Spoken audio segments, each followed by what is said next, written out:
Assalamualaikum बच्चों, let's start of with thermal physics A2 physics क्या chapter है पहला हमारा पास। हम लोग बात शुरू करेंगे बेटा गैस लॉस से।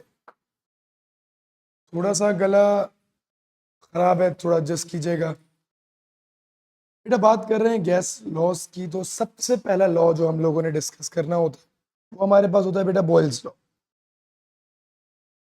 बॉयल साहब क्या कहते हैं बेटा कि प्रेशर जो है वो इन्वर्सली प्रोपोर्शनल है वॉल्यूम के। मतलब if I increase the volume, pressure would decrease. If I decrease the volume, the pressure will increase. Piston की बड़ी मशहूर मिसाल होती है यार कि हमारे पास, इस पे हम लोग बात कर रहे होते हैं। ये सब बातें ओ लेवल्स की हैं, बॉयल्स लॉ की। याद रखिएगा बेटा, ये जो बॉयल्स लॉ है this is basically N isothermal process. Isothermal का मतलब होता है बेटा, आइसोथर्मल प्रोसेस है, इसका मतलब है हमारे पास कि इसमें हम लोग ऐसा प्रोसेस जिसमें हमारे पास टेम्परेचर का चेंज ना हो, we keep the temperature constant. This particular process या ऐसे जगह जहां पे हम लोग टेम्परेचर को कांस्टेंट रखते हैं, it is called an isothermal process. ये हमारे पास बात हुई। अच्छा, प्रेशर इनवर्सली प्रोपोर्शनल है वॉल्यूम का, प्रोपोर्शनैलिटी का साइन हटाएंगे, we will add a constant. तो मैं कह सकता हूँ कि भाई P V is equals to K, और इससे हमारे पास बॉयल्स लॉ का फॉर्मूला जनरेट होता था, that was P1V1 is equals to P2V2। ये हमारा पहला फॉर्मूला आ गया। A2 लेवल्स में हम लोगों ने 3 ग्राफ्स को डिस्कस करना होता है जो प्रेशर और वॉल्यूम से रिलेटेड होते हैं। तो हमारा पहला ग्राफ है प्रेशर इनवर्सली प्रोपोर्शनल है बेटा, इनवर्स रिलेशनशिप का पहला ग्राफ है, बहुत सिंपल सा।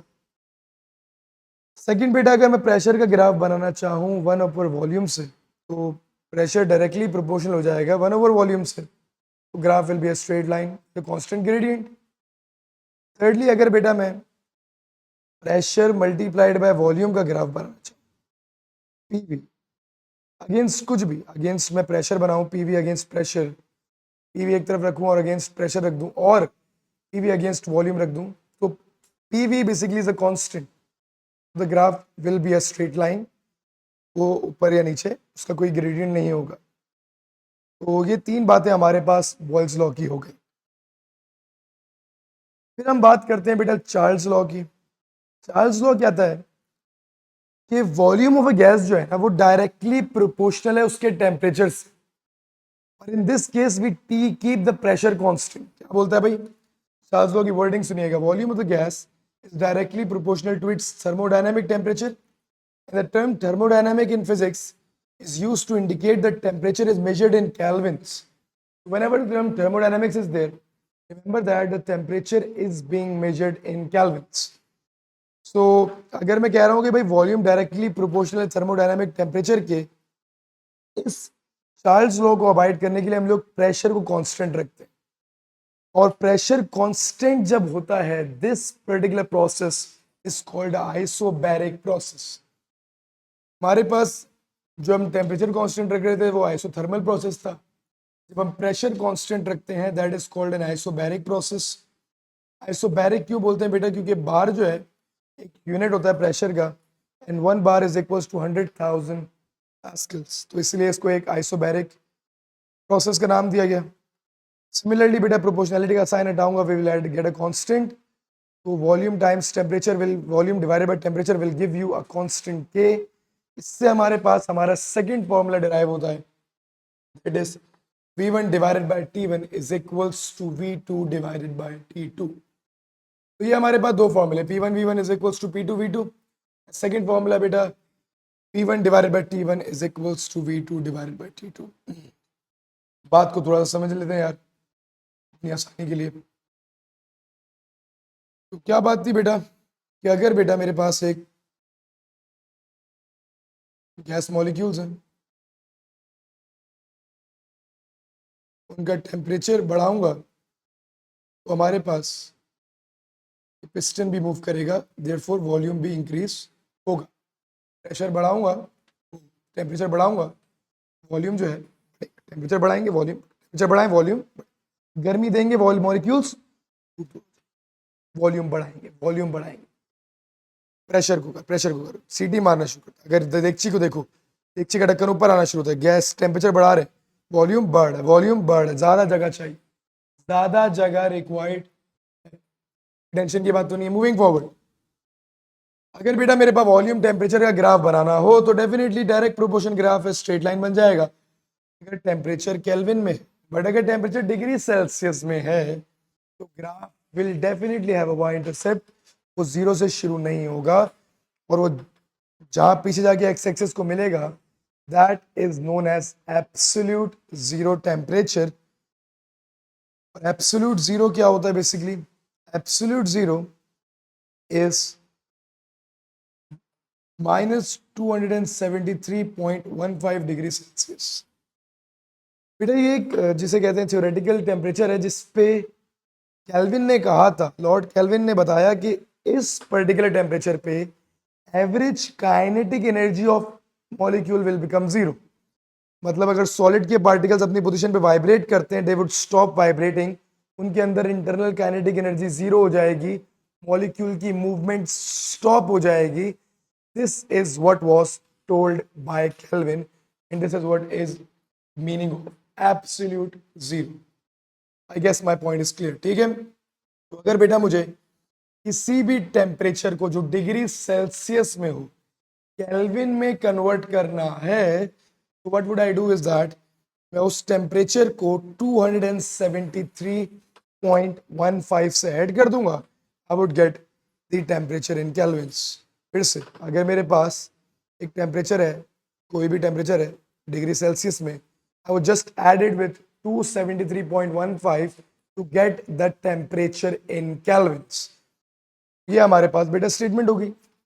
अच्छा, अगर एग्जामिनर बोलता है कि भाई मुझे absolute number of decimal places में आंसर चाहिए, तो फॉर दैट ये देखें ऊपर जो मेरी पूरी वर्किंग है, इस वर्किंग को देखिएगा कि अगर मुझे absolute suitable number of decimal places में चाहिए बेटा तो मैं क्या करूंगा, तब भी 0.15 ऐड करूंगा, वरना मैं डायरेक्टली 273 भी ऐड करके टेम्परेचर इन केल्विन निकाल सकता हूं।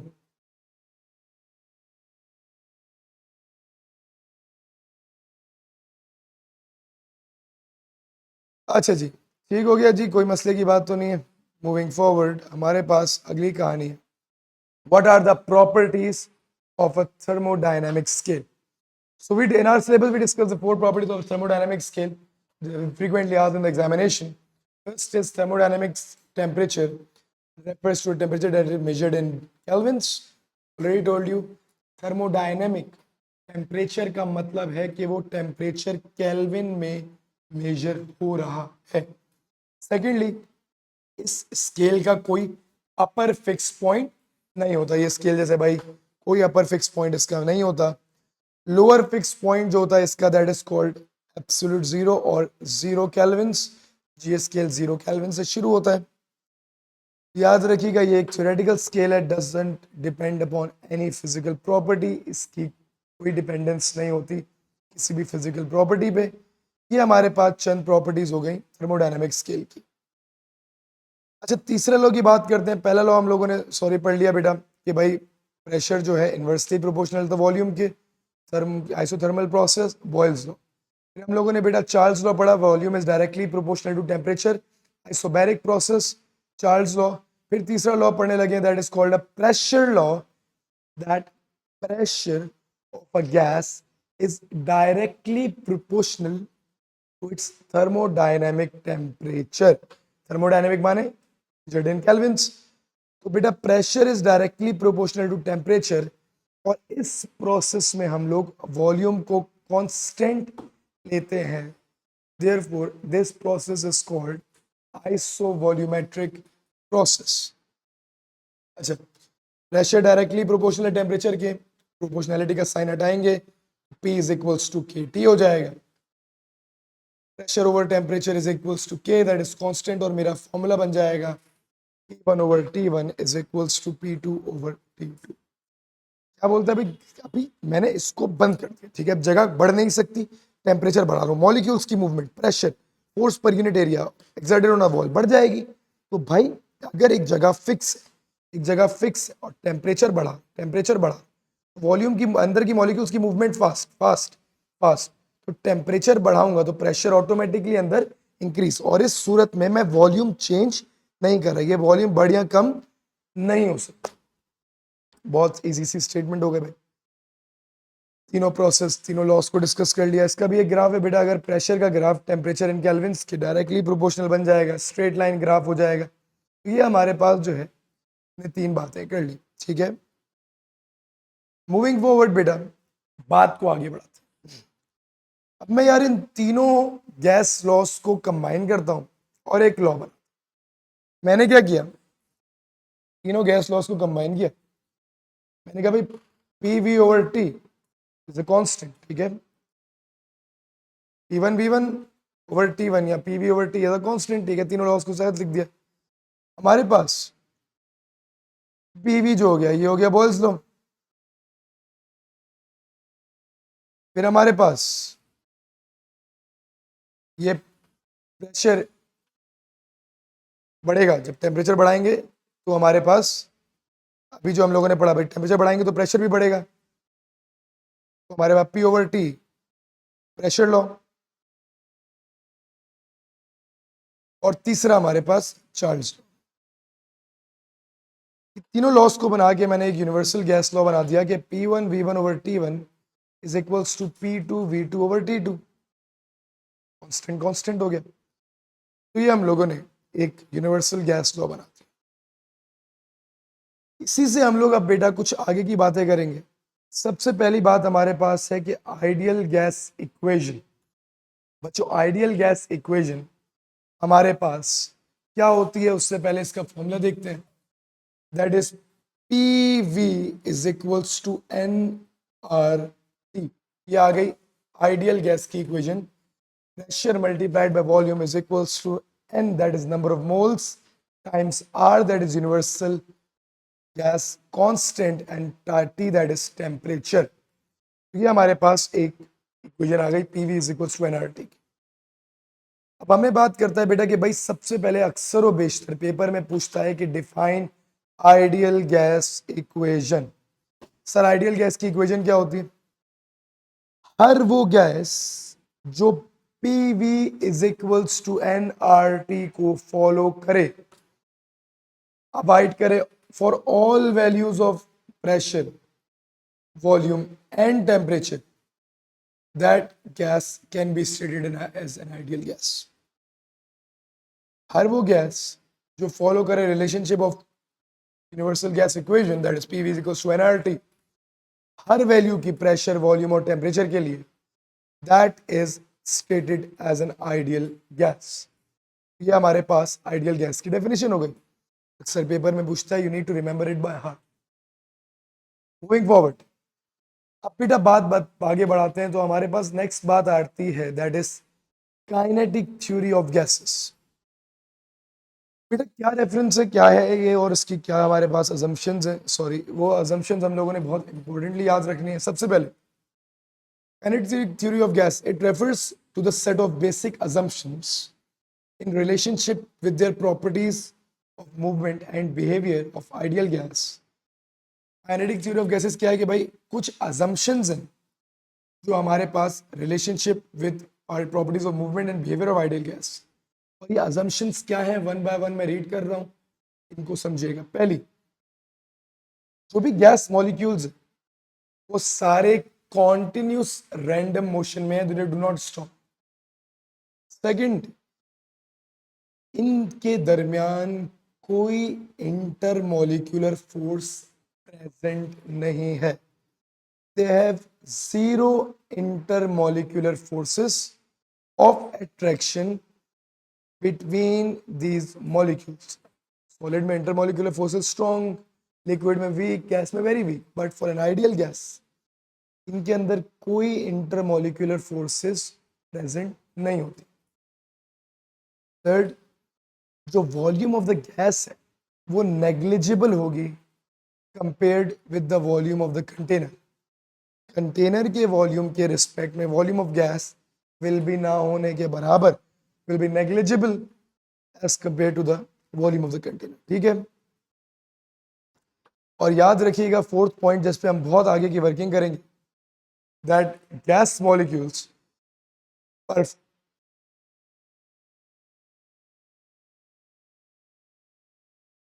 अच्छा बच्चों, जो चौथा पॉइंट हम लोगों ने अभी डिस्कस किया, that the gas molecules perform a perfectly elastic collision between the walls of the container, इसकी वर्किंग बहुत एक्सटेंडेड है. There are few derivations that are relatively very tricky और समझने की ज़रूरत है, और उस पर हम लोग जो है काफ़ी वर्किंग करेंगे. क्या मतलब है इस बात से भाई कि gas molecules perform perfectly elastic collision between the walls of the container. से बेटा वन बाय वन बात को समझेंगे कि भाई as the molecules rebound elastically from the wall, they bring about a change in momentum. Molecules हैं wall को hit करके वापस आ रहे हैं, they bring about a change in momentum, thereby exerting a force on the wall. As change in momentum per unit time is force, तो वो क्या करते हैं, wall पे force exert करते हैं. Since force per unit volume leads to pressure, you can say ideal gas molecules exert pressure on the walls of the container. बेटा wall molecules आए, टक्कर मार के वापस गए. Change in momentum causes force, that causes pressure. Change in momentum which causes force, and that causes pressure. With this, let's move forward.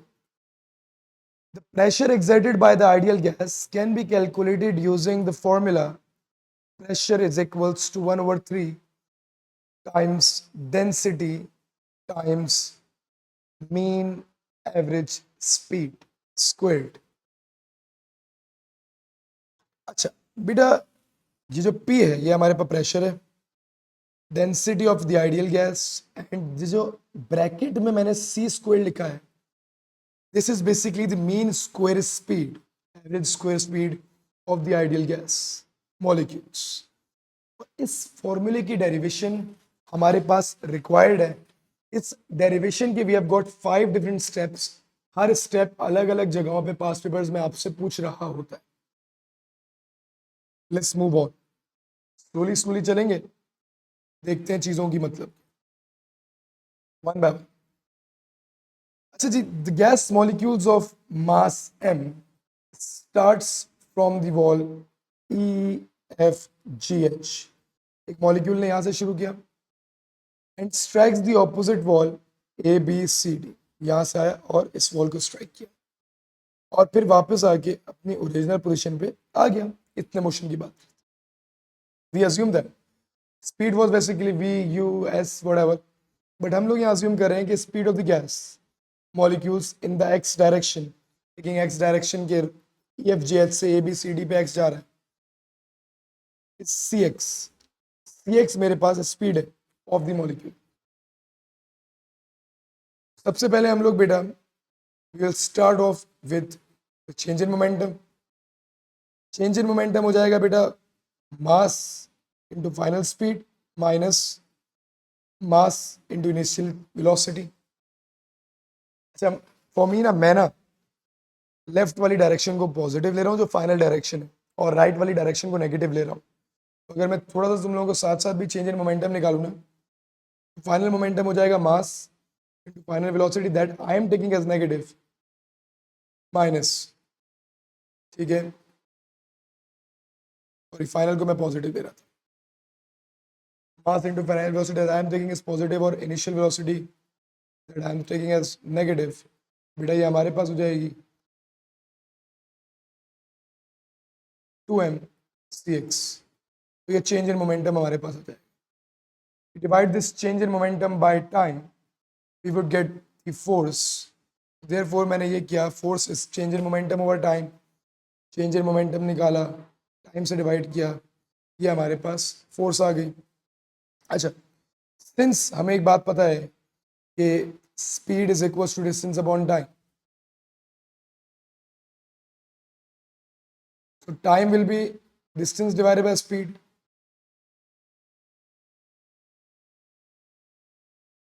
Time will be distance divided by speed.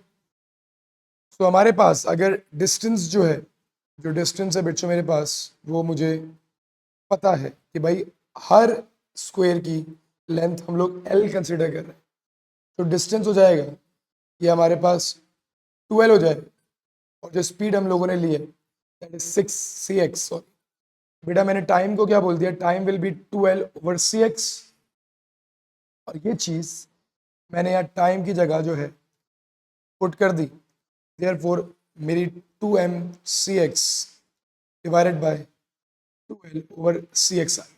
ठीक है जी, मैंने इसको मैथमेटिकली रिफ्रेश किया, मेरे पास final value आ जाती है ये। 2 से 2 काट दिया बेटा।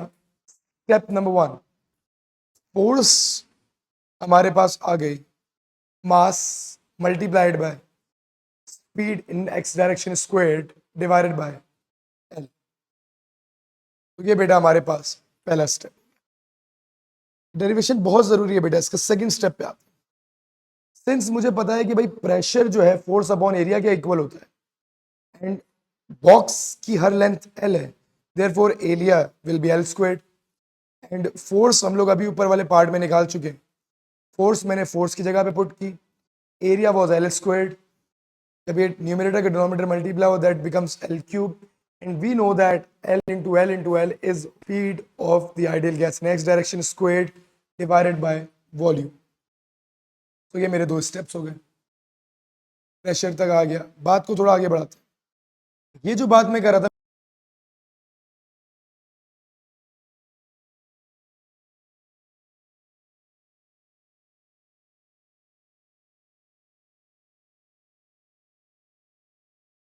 मैं एक मॉलिक्यूल के लिए कर रहा था।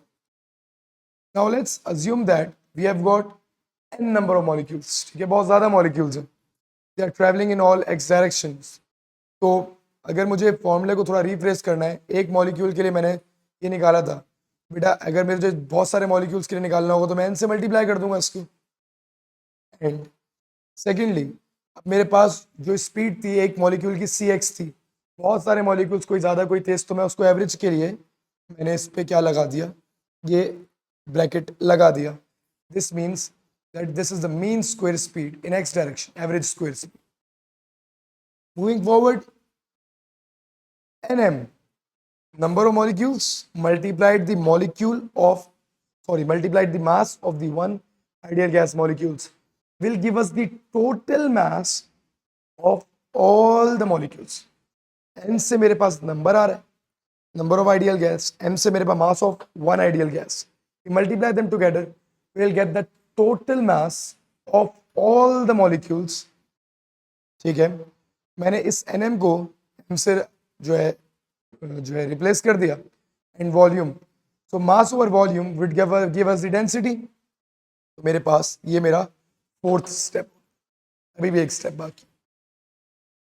सो मूविंग फॉरवर्ड, अगर मैं बात को थोड़ा सा आगे बढ़ा रहा हूं तो गौर से देखिएगा, fifth step is very important, the last step.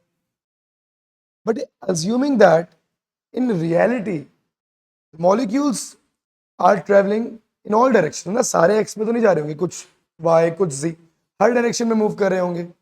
तो मैं ये कह सकता हूँ कि भाई एवरेज जो स्क्वायर स्पीड है, average square speed will be equal to the average square speed of the molecule moving in X, and will be equal to the, और इन सबको अगर मैं सम कर दूंगा, सॉरी, अगर एवरेज स्क्वायर स्पीड निकालनी है तो एवरेज स्क्वायर स्पीड निकालने के लिए मैं सारी स्पीड, कोई एक्स है कोई वाई है कोई जेड है, सब स्पीड्स को ऐड करके एवरेज स्पीड्स को ऐड कर दूंगा, तो मेरे पास एवरेज स्क्वायर स्पीड आ जाएगी किसी भी डायरेक्शन से इंडिपेंडेंट।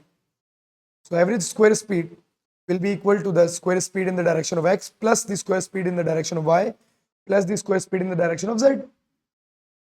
And since मेरे पास they are all identical spheres, तो सारी की average speed in all directions will be equal.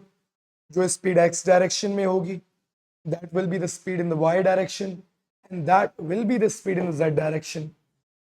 तो मैं क्या कह सकता हूं कि average square speed will be equal to 3 times the average square speed in the direction of X, क्योंकि वाई जेड तो बराबर है, तीनों बराबर है, मैं एक ही को 3 से मल्टीप्लाई कर दूं, और मेरे पास फाइनली क्या आ जाएगा कि average square speed in the X direction will be equal to the 1/3 of the mean square speed, average square speed.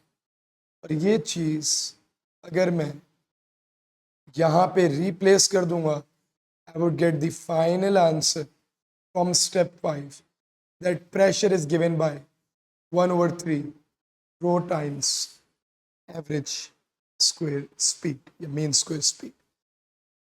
तो ये हमारे पास 5 स्टेप्स की डेरिवेशन है. मैंने क्या किया बेटा, सबसे पहले मैंने force is rate of change of momentum, इससे मेरे पास फोर्स की मैंने इक्वेशन निकाली. इसको pressure is equals to force upon area में डाल के प्रेशर की इक्वेशन निकाली. मूविंग फॉरवर्ड बेटा, इसको मैंने नंबर ऑफ मॉलिक्यूल्स के रिस्पेक्ट से किया और मैंने एक प्रेशर की एक्स डायरेक्शन के रिस्पेक्ट में इक्वेशन निकाली. और finally last but not the least, मैं फाइनल आंसर पे जो है रिजल्ट मैंने निकाल लिया. ये तो हमारे पास कहानी हो. थोड़ा सा अगर इस पे एक आध छोटी सी प्रॉब्लम करते फिर बात को आगे बढ़ाते.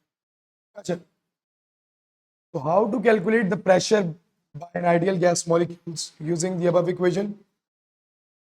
तो प्रेशर का फॉर्मूला हमारे पास है, ठीक है. डेंसिटी हमारे पास 4 दी हुई है. कोई मॉलिक्यूल की स्पीड 100 है, किसी की 200 है, किसी की 400 है, किसी की 300 है, किसी की 500 है. And they are asking you to calculate the pressure exerted by an ideal gas. तो व्हाट वुड यू डू? सबसे पहले तो आप मीन स्क्वायर स्पीड निकालोगे. सारी स्पीड्स का स्क्वायर कर दो और उसका मीन निकालने के लिए डिवाइड बाय 5 कर दो, तो आपके मीन स्क्वायर स्पीड आ जाएगी. अच्छा, मीन स्क्वायर स्पीड को बेटा आप जो है सी स्क्वायर की जगह रिप्लेस कर दो और डेंसिटी जो मेरे पास थी तो डेंसिटी की जगह रिप्लेस कर दो. You would get the pressure exerted by the ideal gas. I guess इसमें कोई कंफ्यूजन नहीं. मूविंग फॉरवर्ड बेटा, अगर मैंने अब एक ग्राफ बनाना होता प्रेशर का अगेंस्ट डेंसिटी, तो मेरे पास ये फॉर्मूला है, pressure is 1/3 of mean square speed times density. तो अगर मैं कहता हूँ कि वाई एक्सेस पे मैंने प्रेशर रखना है और एक्स एक्सेस पे मैंने डेंसिटी रखनी है, मेरा graph will be a straight line जिसका gradient will give me 1/3 times rho square speed mean square speed. यहाँ तक की वर्किंग मेरे ख्याल से कोई प्रॉब्लम होनी चाहिए. अच्छा, so when we are calculating ना the mean square speed, for example मेरे पास वैल्यूज दी होती कि pressure is 2 times 10 to the power of 5 and उस पर्टिकुलर पॉइंट पे डेंसिटी इज 5. बोलता है यार calculate the mean square speed of the ideal gas whose graph is shown above. मैं कुछ भी नहीं करता, मैं इस ग्राफ का ग्रेडियंट निकालता y2 - y1 over x2 - x1 से और उसको इक्वल कर देता 1/3 मीन स्क्वायर स्पीड. तो बेटा क्योंकि as per my working above इस ग्राफ का ग्रेडियंट मुझे 1/3 ऑफ मीन स्क्वायर स्पीड देता है, तो देयरफॉर मैं इसको मैथमेटिकली सॉल्व करता, मेरी मीन स्पीड की वैल्यू आ जाती. और अगर वो बोलता नहीं यार मुझे इस तरीके की कोई चीज़ निकाल के दो, मतलब root of mean square speed निकाल के दो, बेटा मैं डायरेक्टली इसका अंडर रूट करता और मेरे पास वैल्यू आ जाती. अब बात सुनिएगा, ये जो क्वांटिटी मेरे पास आई है this is basically known as the root mean square speed referred to C root mean square speed that is referred to CRMS, root of mean square speed. और हमारे पास ये बहुत कॉमनली बात से पूछता है कि व्हाट इज CRMS एंड आपने बताना होता है it is basically the root mean square speed. यहाँ तक हमारा एक चैप्टर का, इस आइडियल गैस के चैप्टर का एक अच्छा चंक कंप्लीट होता है. यहाँ से हम बात को आगे बढ़ाएंगे. अच्छा जी, अब बात करते हैं बेटा formula for calculating the total kinetic energy of all ideal gas molecules. This derivation is also required and is frequently asked in the examination. तो इस पे भी गौर से देखिएगा. So kinetic energy was given bye 1/2 मास, क्योंकि ऑल गैस मॉलिक्यूल्स की बात करें तो मास जो है टोटल ले लेंगे divided by the mean square speed. ठीक है, हाफ mv स्क्वायर है, मैंने v की जगह जो है c स्क्वायर और मास की जगह टोटल मास लिया. since we know that pressure was given by 1 over 3 times density times mean square speed, मैं क्या कह सकता हूं कि density was mass upon volume, total mass over total volume. अगर मैं क्रॉस मल्टीप्लाई करता हूं 3v इधर, तो 3v हमारे पास इक्वल हो जाएगा m मीन स्क्वायर स्पीड के, और यहां से हमारे पास अगर मैं दोनों साइड्स को एक सेकंड, यहाँ थोड़ी सी पी यहाँ गायब कर दिया था, 3v मल्टीप्लाई हो जाएगा वहां जाके, तो ये हमारे पास हो जाएगा 3vp is equals to m root of c square bracket c square. दोनों साइड्स को मैं हाफ से मल्टीप्लाई कर देता हूँ या 2 से डिवाइड करता हूँ, देयर सेम थिंग्स, तो ये आ जाएगा 3vp divide by 2 is equals to half m square of c। और इसके बाद मैंने यहां से नेक्स्ट वर्किंग की है। हमें पता है कि भाई PV is equals to nRT, so मैं PV की जगह पे nRT को रिप्लेस कर सकता हूं। PV की जगह पे यहां पे ये मेरी पहली वर्किंग आती है, और सेकंड वर्किंग मेरे पास आती है कि half m square mean speed is equals to 3/2 nRT। ये सेकंड वर्किंग है। तो मैं क्या कह रहा हूं कि काइनेटिक एनर्जी की दो वर्किंग है। पहली वर्किंग क्या है हमारे पास, काइनेटिक एनर्जी इज 3/2 PV या VP, इसको PV कर देते हैं तो रिलेटिवली थोड़ा सा इजी हो जाता है। और आई कैन से दैट कि kinetic energy is equals to 3/2 nRT। ये दो वर्किंग मैंने निकाल ली बेस्ड ऑन दी वर्किंग जो मैंने प्रीवियसली प्रेशर की थी, उसकी मदद से मैंने ये दो रिजल्ट्स कंक्लूड कर दिए। बात को थोड़ा सा आगे बढ़ाते हैं। बात कर रहे हैं यार कि अब मेरे पास अगली बात करता है, ये तो मैंने टोटल काइनेटिक एनर्जी, अब बात करता है average kinetic energy of an ideal gas molecule. अब average kinetic energy of an means one ideal gas, इधर था ऑल आइडियल गैस। अगर एक आइडियल गैस की बात कर रहा हूं तो मेरे ख्याल से आप लोग इस बात को मानोगे कि m जो है छोटे m से रिप्लेस हो जाएगा। अब मुझे इस फॉर्मूले की डेरिवेशन करनी है।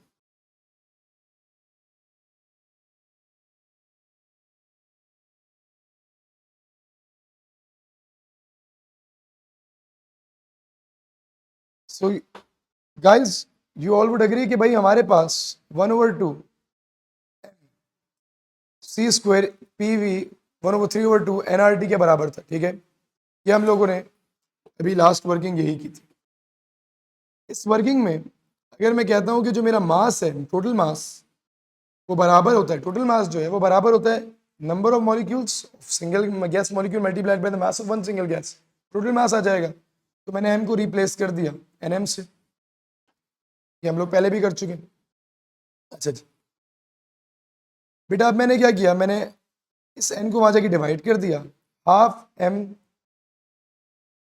Mean square speed mc square कह लेते हैं इज इक्वल्स टू 3 nRT, और ये n जब डिवाइड हो जाएगा डिवाइड बाय 2n हो जाएगा, तो ये हमारी वर्किंग यहाँ तक आ जाती है। अच्छा, एक बात याद रखना, हमारे पास एवोगाड्रोस कांस्टेंट जो है it's defined as number of molecules per mole. Number of molecules per मोल जो है एवोगाड्रोस कांस्टेंट के बराबर होता है, वो लेवल से पढ़ते आ रहे हो। ये number of molecules per mole is basically the Avogadro's constant which is equals to 6.02 10⁻23। तो मैं कह सकता हूँ कि भाई n/n जो है na के बराबर है, तो n/n will be equal to 1/n है। ये तो ये बड़ा कर दो, तो मैं इस फॉर्मूले में एन ओवर एन की जगह पे 1 ओवर एन ए रिप्लेस करता हूँ तो मेरे पास फाइनल वर्किंग सेकंड स्टेप की ये आ जाती है कि हमारे पास half M square speed is equals to 3 over 2 R T over N A. तो kinetic energy of a average kinetic energy of a single gas ideal gas molecule is given by 3 over 2 RT times Na, where R is the universal gas constant, T is the temperature, Na is the Avogadro's constant.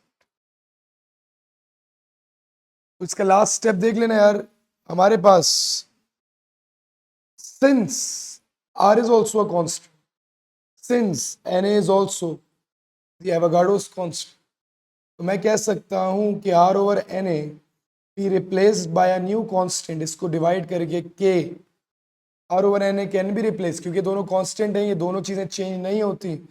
R over Na can be replace by a constant K, therefore finally 1 over 2 m c square will be equal to 3 over 2 k t। और ये derivation is very frequently asked in examination, जहां k बराबर होता है R over Na के, और k की constant की फाइनल वैल्यू हमारे पास R over Na से निकाली जा सकती है, which is R is 38.31 and Na is 6.02 times 10 to the power of 23, given as 1.38 times 10 to the power of minus 23 joules per Kelvin, and this K is known as the Boltzmann constant. Joules per kelvin क्यों है बेटा? क्योंकि ये kinetic energy है, energy is measured in joules, और temperature है kelvin है, divide हो जाएगा तो जूल्स पर केल्विन जो है ऐसा ही यूनिट आ जाएगा के का। यहाँ तक की वर्किंग मैं उम्मीद करता हूँ समझ आ गई होगी। एटलीस्ट 2-3 बार इस वीडियो को देखिएगा ताकि आपको डेरिवेशन के कॉन्सेप्ट्स क्लियर हो। इन डेरिवेशन को, सब डेरिवेशन को आपने याद करना है, इसमें कोई भी गुंजाइश मौजूद नहीं है।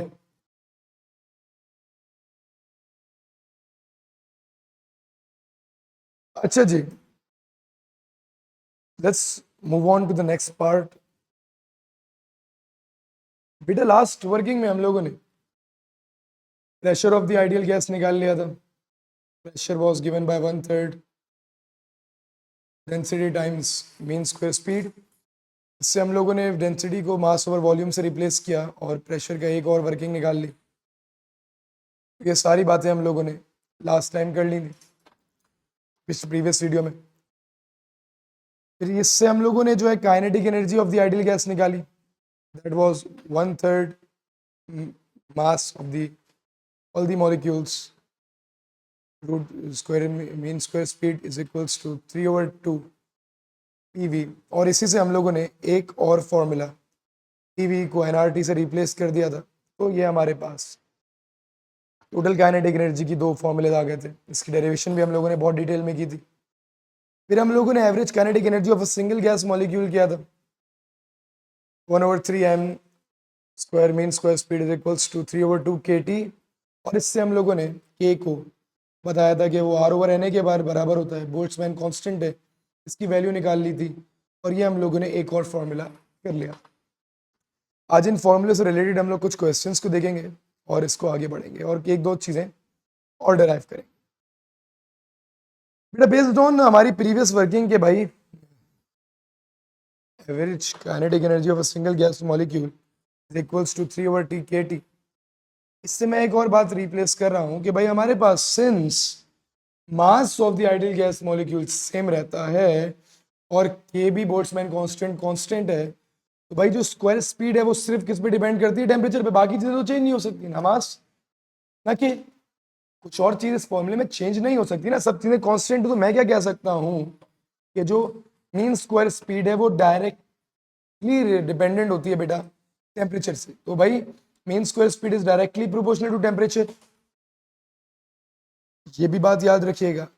और अगर मैं इसका रूट करता हूं तो मैं ये कह सकता हूं कि हमारे पास रूट मीन स्पीड या root mean speed is directly proportional to the root of temperature. दो वर्डिंग्स मैंने बेस्ड ऑन दिस वर्किंग निकाल ली।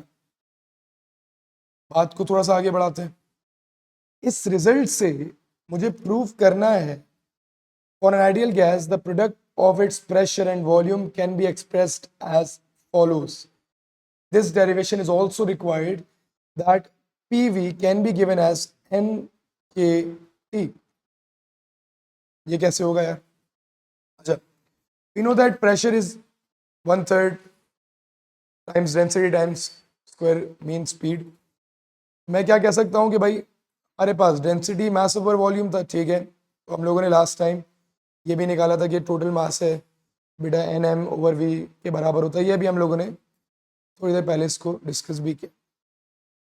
ये मैंने यहाँ पे रिप्लेस कर दिया, ठीक है, ये मैंने फॉर्मूला लिख दिया। अच्छा, बात को समझ आएगा बेटा, क्रॉस मल्टीप्लाई किया 3V, वहाँ मल्टीप्लाई कर दिया 3 times PV is equals to NM square speed. दोनों साइड्स को मैंने डिवाइड कर दिया 2 से या मल्टीप्लाई कर दिया 1/2 से, मेरे पास ये वर्किंग आ गई। मेरे पास मैंने ये दो फॉर्मूले यूज किए हैं इसको डिराइव करने के लिए। पहला फॉर्मूला मैंने प्रेशर का यूज किया और दूसरा फॉर्मूला मैंने ये वाला यूज किया जो अभी हम लोगों ने डिस्कस किया था।